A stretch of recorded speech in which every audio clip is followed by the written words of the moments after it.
یہ بات ذہن میں رکھیے گا، دیانت کے ساتھ حلال رزق کمانا حلال طریقے سے یہ عین دین ہے، لیکن اس کے لیے 3 نیتوں کا استحضار یہ لازمی ہے۔ سب سے پہلی نیت جس کا استحضار ضروری ہے وہ کیا ہے؟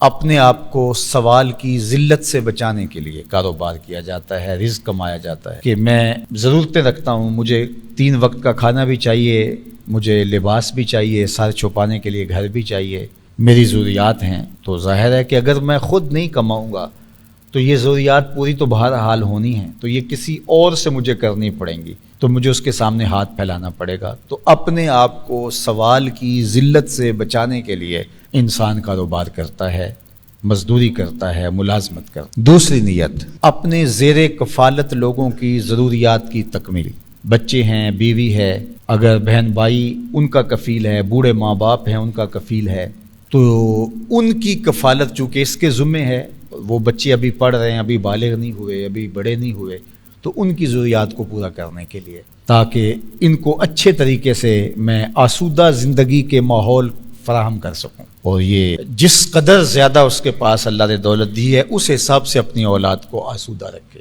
یجب علی صاحب المال ان یوسع علی عیالہ، صاحب مال پر لازم اور واجب ہے کہ وہ اپنی اولاد پر وسعت کرے۔ ایسا نہیں ہے کہ اس کی اولاد بیچاری زندگی کی سہولیات کے لیے ترس رہی ہو اور اس کے پاس پیسے کے انبار لگے ہو۔ تو یہ دوسرا مقصد ہے کہ زیر کفالت لوگوں کی، وہ بیوی ہے، بچے ہیں، بوڑھے ماں باپ ہیں یا بہن بھائی ہیں، تو ان کی کفالت اس کے ذمہ ہے، تو اس لیے کمایا جاتا ہے کہ ان کی ہر طرح کی ضروریات کو جو جائز ہیں میں ان کو پورا کروں۔ یہ 2 نیتیں ہو گئی۔ تیسری نیت، اللہ مجھے میری ضرورت سے زیادہ، میرے بچوں کی ضرورت سے زیادہ اگر عطا فرمائے تو میں معاشرے کے ان لوگوں کی مدد کروں گا جو کسی وجہ سے کمانے کی اہلیت نہیں رکھتے، اپاہج ہیں، کمزور ہیں، کثیر العیال ہیں، بیمار ہیں، بے وگان ہیں، تو ان کے لیے میں کما رہا ہوں، ورنہ میری ضرورت تو اتنے سے پوری ہو جاتی ہے۔ تو یہ کاروبار کو بڑھا کیوں رہا ہوں؟ اس لیے ایک تو کاروبار کو بڑھا رہا ہوں کہ بہت سارے لوگوں کو روزگار ملے گا، ان کے گھر کا چولہا جلے گا،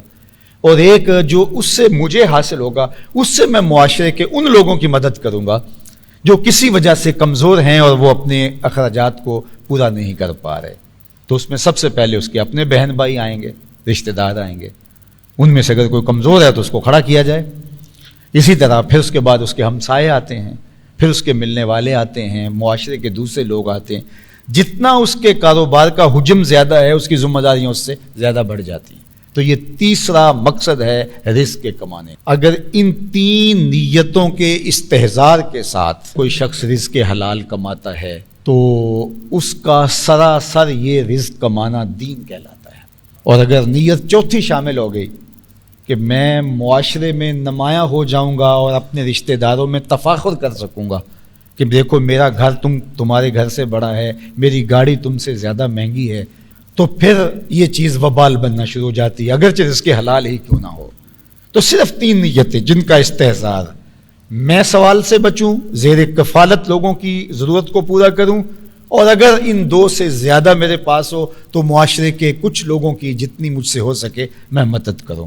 یہ ہمارا دین ہمیں سکھاتا ہے۔ پھر جب وہ کاروبار کر رہا ہوتا ہے، اپنے آپ کو کھپا رہا ہوتا ہے، وہ دفتر میں بیٹھ کے اپنے آپ کو کھپا رہا ہے یا وہ پردیس کاٹ کے اپنے آپ کو کھپا رہا ہے، یا جس طرح بھی مشقت میں ہے، اس کی مشقت اور اس کے ٹپکتے ہوئے ایک ایک پسینے کے قطرے پر میرا اللہ اس کو اجر دے گا۔ یہ انسانیت کے لیے، اپنے خاندان کے لیے اتنا کچھ کر رہا ہے تو اس کا اجر رکھا گیا ہے۔ اگر وہ مزدوری کر رہا ہے، القاسب حبیب اللہ، تو وہ اللہ کا محبوب ہے۔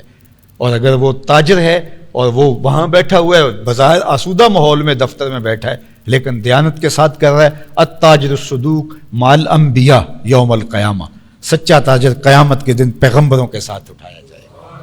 اور اگر ہم خود غرض ہو جائیں اور ہمارا مقصد جو ہے وہ پیسہ جمع کر لینا ہے اور امیر سے امیر بننا ہے، اس کی تو کوئی حد ہی نہیں ہے، کہیں بھی کوئی انتہا نہیں آتی کہ چلو اتنے پیسے جمع کر لیں گے تو اب سکون آ جائیں گے۔ سکون ایسے آتا ہی نہیں ہے۔ سکون ایسے آتا ہے جب آپ نے رشتہ داروں کو، عزیزوں کو، اچھا ان میں ایسے بھی ہیں جو الٹا آپ کو لگتا ہے کہ یہ ہے بھی میرے ساری زندگی مخالفت کرتے ہیں، تو میں نے ان کو نواز دیا، یہ میرے برابر آ گئے، یہ پھر بھی مخالفت کریں گے، کرتے رہے۔ تمہیں حکم ہے سل من قطع کا وات من حرم کا،